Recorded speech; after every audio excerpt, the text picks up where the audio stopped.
After we spend some time thinking about the methods, it is time to think about sampling. In this lesson, we'll talk about how to approach your sampling and understanding the guiding principles behind it.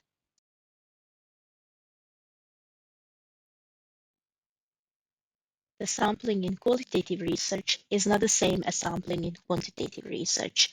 There is no such thing as representative sample. In fact, in qualitative research, our goal is not to get a representation of population, but the depth of insight. This means that you will spend more time talking or observing fewer people. It will be important for you to choose well the respondents, regardless of the method you're applying for the data collection. Whether you're interviewing individuals or observing a group, you need to make a selection.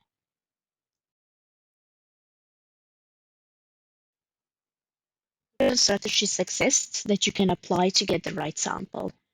Roughly, we can divide all those techniques into general strategies. They may carry different names in different disciplines, but most commonly they are known as purposeful sampling and convenience sampling.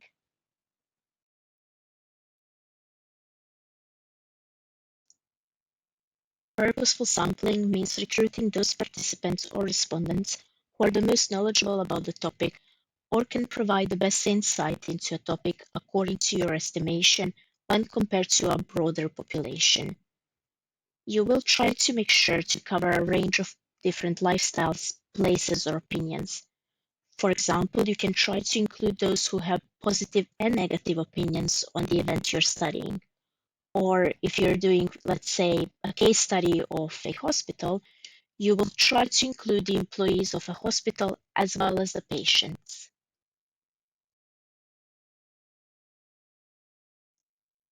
Convenience sampling means recruiting those who are the most accessible to you as a researcher. It might mean that you are in the same social or professional circles as your respondents. For example, people with medical background will have an easier access to the medical professionals because of their common background.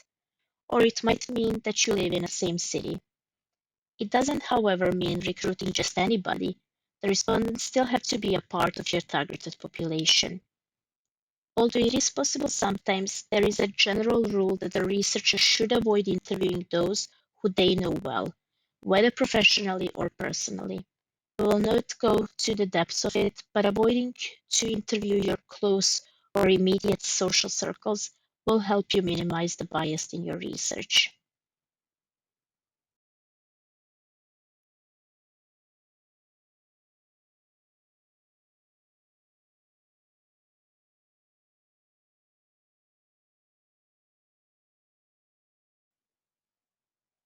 Both of these techniques can be credible if the participants chosen fit well the population targeted in your research question.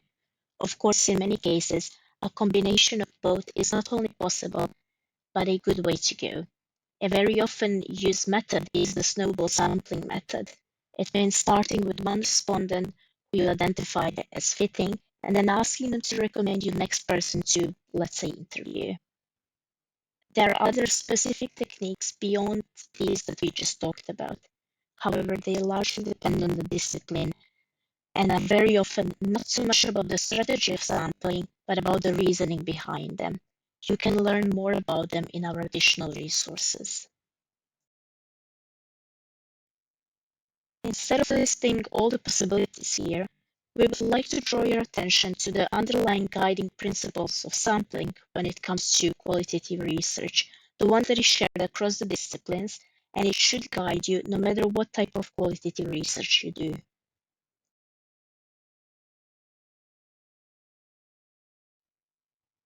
To get to our guiding principle, let's first ask a very popular question. How many participants is enough? This is a question that will come to the mind of any researcher eventually. It might even occur to you already, especially if you might have to answer this in your research proposal before doing study. That is usually very hard.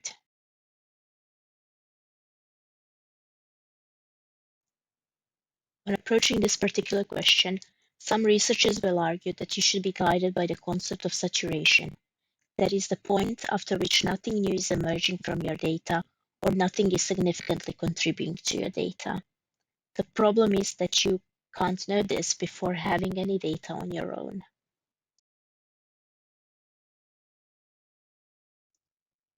In this case, a background research can offer a good help.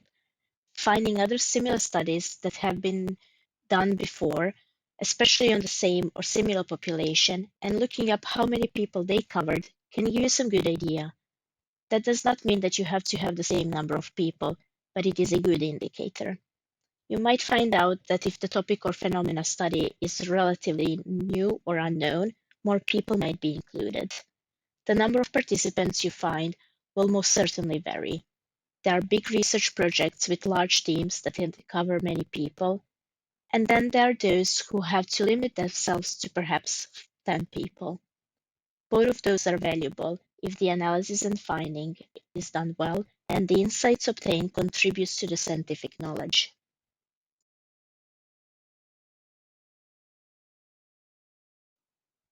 As you could see so far in this course, when it comes to anything in qualitative research, the answer is very often, it depends. In this case, it depends on the topic, the population, your time, money, and goals of your study.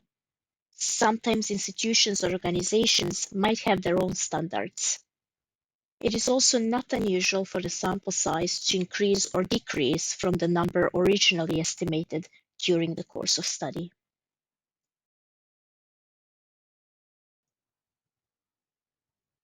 This is because the numbers don't really matter much in qualitative research. Even if you're able to cover hundreds of people in your research, what matters more is who you cover. And that exactly is the guiding principle. This is why the most important thing to keep in mind when you're recruiting for your research is the targeted population and the goal of your research. Again, both of those should be outlined in your research question. So let's go to our example research question, understanding of the alcohol consumption as a coping mechanism among the small business owners in London during the COVID-19 pandemic.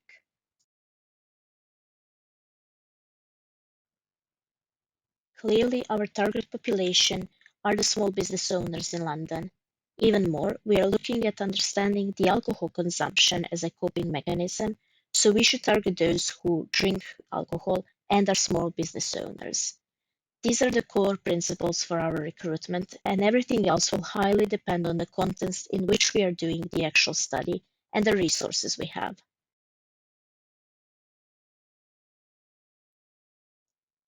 For example, we can start by identifying 100 small businesses in the area and start contacting them. We ask them would they be interested in participating in the study. Those who answer to us and say they are interested, we can then ask them do they consume alcohol. This will already give us a sample we can start with. As we progress in the study, we might want to apply a snowball method if we want to focus on those who we can detect consuming more alcohol due to the high stress of keeping a small business going through the pandemic. This is just an example how you can approach the sampling. However you choose your sample, the important thing is to be able to show your reasoning and the logic you followed. As long as you can justify your sample choices and size, your choice will be considered valid.